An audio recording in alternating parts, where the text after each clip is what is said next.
Les meilleurs codes de la semaine avec, comme toutes les semaines, notre partenaire Unibet. N'oubliez pas d'aller vous inscrire en passant par le site. On va vous donner nos 3 meilleurs codes. Grégory, toi, laquelle as-tu choisi ?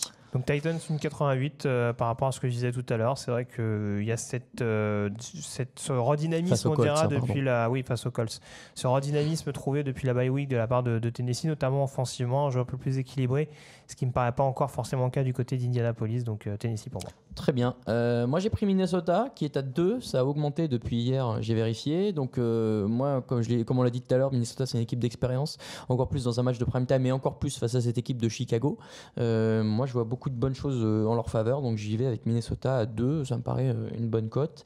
Et enfin, on a pris en 3e les Cowboys qui jouent. Et là, j'ai oublié les Falcons. Quel mépris, c'est incroyable. Attends, je te signale que tu pronostiques quand même les Cowboys. Oui, toi, mais tu sais très bien pourquoi. Je sais pourquoi. Les Cowboys à 2,25, donc.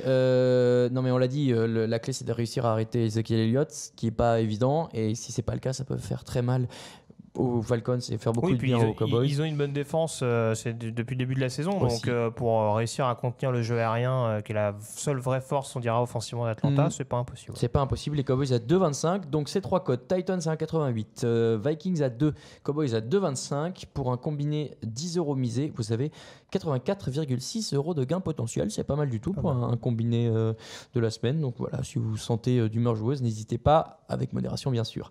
Un petit YOLO. On garde les 3 qu'on a, les Titans, les Vikings et les Cowboys. Et dedans, on s'est dit qu'on pouvait rajouter les Redskins qui jouent les Texans. On l'a dit, c'est la bataille des tranchées. C'est difficile de prévoir ça à l'avance, même si la ligne défensive des Texans est meilleure. Elle n'a pas toujours été au top du top chaque match cette saison. Donc pourquoi pas penser à un exploit de Peterson, penser à Smith qui contrôle un peu le match. 2-20, ça se joue. Les Chiefs.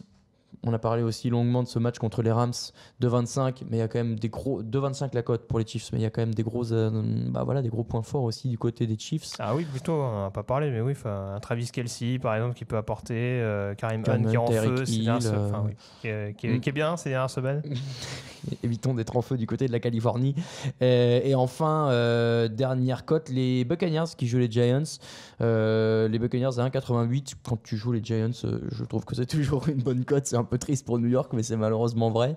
À 88 et beaucoup aussi d'arguments offensifs qui peuvent exploser à chaque moment du match. Mike Evans, j'oublie Deshaun Jackson. Enfin voilà, il y a du monde. Et la Fitzmagic peut prendre à chaque moment. Oui, c'est ça. Ça fait un petit moment qu'on l'a pas vu, le Fitzmagic, mais... C'est vite tragique en ce moment. Ouais. Attention, bon. New York n'est pas à l'abri. Non. Donc on rappelle les Titans, les Vikings, les Cowboys, les Redskins, les Chiefs et les Buccaneers pour se combiner de 6 équipes, 10 € misés, 865,02, c'est bien ça ? Oui, 0,2 € potentiel, donc plutôt une belle somme. Ça se tente.